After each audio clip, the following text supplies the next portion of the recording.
Hello guys, welcome to my channel Karmakar Rahul vlogs. আশা করছি তোমরা সবাই খুব ভালো আছো, ইভেন তোমাদের পরিবারেরও সবাই খুব ভালো আছে।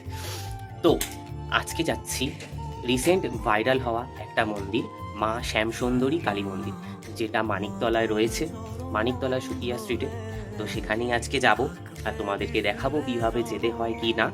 তো চলো দেখা যাক আর যাওয়া যাক। তো তোমরা দেখতে থাকো কর্মকার রাহুল ব্লগস।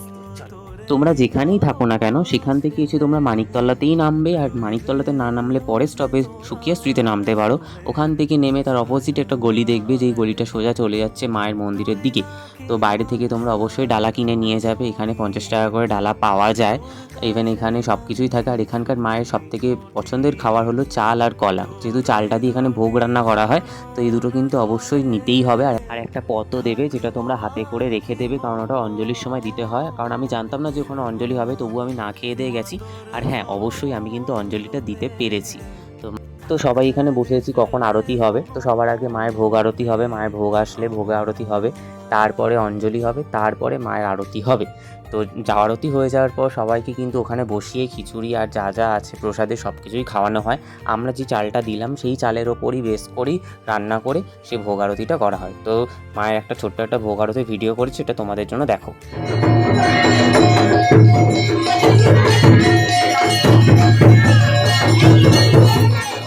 তারপর মা যেখানে থাকবে সেখানে তো বাবা তো থাকবেই। আর সব থেকে বড় কথা, ভোগের যা লাইন পড়েছিল বাপরে, দেওয়া ডান। তো এবার বাড়ির পথে অলরেডি বাড়ির দিকে চলে এসেছি। অ্যান্ড সকাল থেকে না খেয়ে দিয়ে উপোস করে অঞ্জলিও দিয়েছি। তো জানতাম না যে ওখানে অঞ্জলি হবে। আর তোমরা অবশ্যই মাথায় রেখো, ওখানে কিন্তু মায়ের স্পেশাল, মানে মা যেটা আসলে খায় সেটা হলো গিয়ে যে কলা আর চাল। ওই চাল দিয়েই মানে ভোগ রান্না করা হয়। তো নেক্সট টাইম তোমরা যখনই যেই যাবে সেই মনে করে নিয়ে যেও। A few moments later.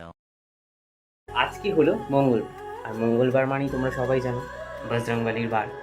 তো আমি শুনেছি যে লেক টাউনে নাকি অনেক বড় মন্দির আছে, সেটা হলো বজরংবলির মন্দির। তো আজকে সেখানেই যাব। তো যাব, কি করব, কোথা থেকে যেতে হয়, কিভাবে যেতে হয়, কখন মন্দিরটা খোলে, সবই দেখাবো। তো চলো যাওয়া যাক। তো বেরিয়ে পড়েছি আমরা লেক টাউন থেকে একটা টোটো নিয়ে আমাদের গন্তব্যস্থল লেক টাউনের সবথেকে বড় মন্দির বাল হনুমান মন্দিরের উদ্দেশ্যে। এই হনুমান মন্দিরটি একদম উত্তর ভারতের নাগারা শিল্পীদের আদলে তৈরি। এই মন্দিরে ঢোকার জন্য দুটো প্রবেশপথ আছে। তো দুটো প্রবেশপথের মধ্যে দুদিকেই দেখবেন একটা করে বেসিন থাকবে, যেখানে আপনারা হাত ধুয়ে তারপর মন্দিরে প্রবেশ করবেন। কারণ অনেকেই আছে যারা জুতোয় হাত দেয়, শুধুমাত্র সেই কারণে। অপরূপ এই সুন্দর মন্দিরটির প্রতিষ্ঠাতা হলেন লাল বাবা শর্মা, তাই অনেকে এই মন্দিরটিকে লাল বাবা সেবাশ্রম বলেও চিনে থাকেন। মন্দিরটি আগে অন্য জায়গায় ছিল, তারপর 2016 সালের 10ই জুলাই এই মন্দিরটি আবার এই জায়গায় নতুন করে স্থাপন করা হয়।